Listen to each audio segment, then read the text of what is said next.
And a good day, everyone. Another day the good Lord's blessed us with. It's Saturday, the 20th of April, 2019. I'm going to turn this on, let it roll. You know what's going to happen today? Well, for the most part, we've got heavy to locally excessive rainfall that's going to be possible across all of New England today. Unsettled weather is going to happen out west and above normal temperatures across the plain states. That's what everybody can expect for this weekend. We have considerably flooding going on, or the possibility of it, I should say, and I'm going to tell you more about that and more, all coming up in the weather forecast for the lower 48 with J7409. The name you know, the news you can use.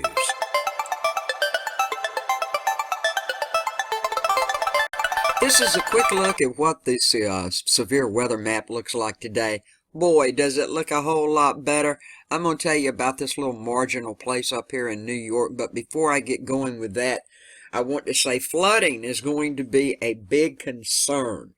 A big concern. Flood watches from New Jersey, Delaware, southern Pennsylvania, eastern New York, western New England, including parts of Massachusetts, parts of Connecticut, Vermont, parts of New Hampshire, and Maine. Now this is for flood watches. All you guys are under them. And also we have flood warnings that are going to continue in parts of Utah, Colorado, Nevada, Idaho, and a small portion of Oregon. So you guys be aware of that and stay safe. It looks like lots of rain. This system's finally moving off the coast, up and out, but you guys still have a chance of much of the rain on the backside of it coming in. Now, a couple of severe storms are possible this afternoon across parts of southern New England into central New York State. That's where we have this marginal part right here. Now, don't worry. So far as tornadoes go, it's only a 2% chance. No hail, and the wind is only going to be gusty up about 5%. Nothing like what's been going on the last few days. Nothing like that.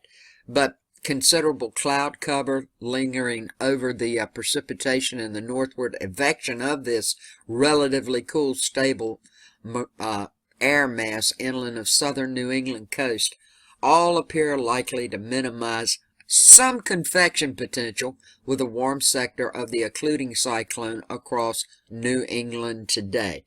But the greatest chance is just this little bit right here. It's a 1. Folks, we've been up to 3 and 4 and 5 over this last week. Tornadoes, as I said, is down to a minimum of only 2% happening. The greatest concern for you guys, all the way up from here, all the way across, a little bit of Pennsylvania, everywhere up in here, is flooding. Flooding. So, all of that is your biggest concerns. I've checked it all out. Yes, I had a bumpy ride last night. I couldn't do the 8 o'clock live show. I tried. A few people, they did come, but they couldn't see me. Or it would stop. Or it was this or it was that. I was losing power off and on. But I'm okay this morning. I haven't been outside, but it looks like my damage is very minimal, if any at all. Now, of course, we have the NAM map, and just about everybody's using this to really kind of chomp down and do soundings on this system that's brought so much bad weather across the U.S. from Texas all the way across to the East Coast. And the NAM map is showing us exactly what more than likely is going to happen for the next 2.5 days. Before I turn it on and get going, yesterday there was a lot of questions about Hurricane Michael, which occurred last year and was devastating in Florida. Well, I found out what was going on. When Hurricane Michael hit land last year, they had it as a Category 4 hurricane. Now it's taken this long. It takes a long time, people, when you have a hurricane to estimate damage and everything. It has been found from the damage that has been estimated and the force and all of just the destruction that happened from it. It was a Category 5 when it hit land. That's why things were popping up on people's computers and this and that and the other. It's not that we have a hurricane now. It was from Hurricane Michael last year. When it came in land, they called it a Category 4. And it was not, it was a Category 5. And I wanted to explain that to everybody and why that happened yesterday. I finally got a chance to do a little research, call a few people, find out what happened. Now, on with this map. We're going to turn it on, courtesy of Tropical Tidbits. And this upper level low associated trough across the eastern U.S. is going to drive a cold front north and eastward through the northeast today.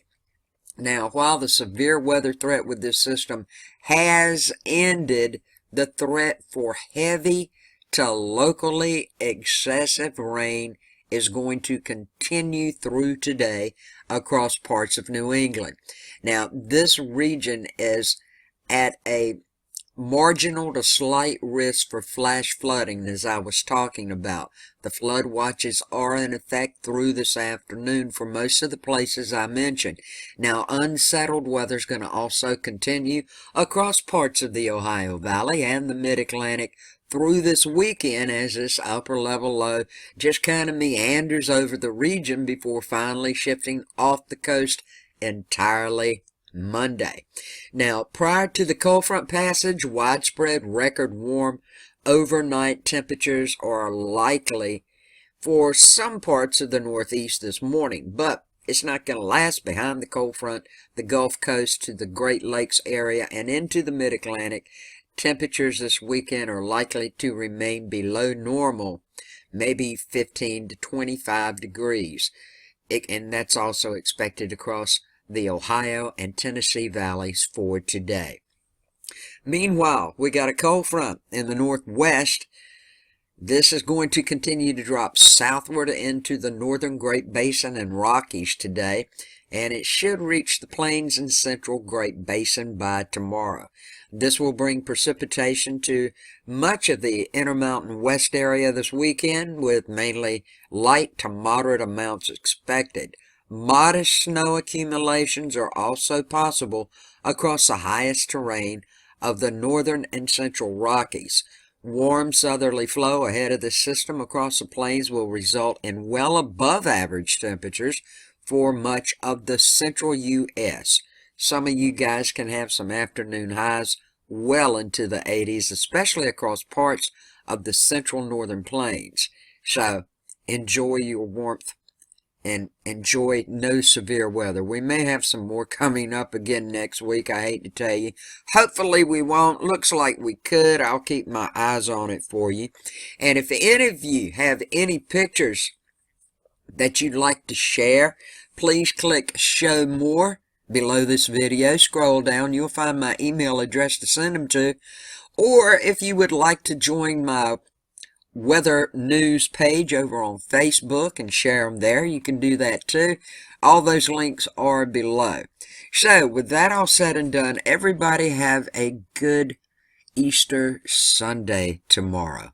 I will say, if you're on the East Coast and you're going to be going to sunrise service, take a blanket, take a warm jacket, because it's going to be a little on the chilly side. Other than that, everybody up in the New England area and all the states I said, please be aware you got some heavy rain coming as this system works its way off the East Coast today. Hopefully no severe weather. Doesn't look like it. Greatest chance of anything is going to be in that part of New York that I just showed you a while ago. So be safe. Thank you so much for hanging with me yesterday during the severe weather I had. It was a bumpy ride, but I'm fine. I love you guys so much. I thank you for everything you do for me, and I appreciate it. Have a good day, a safe day, a blessed day. Peace, love, and kindness to all, and thank you so much for watching.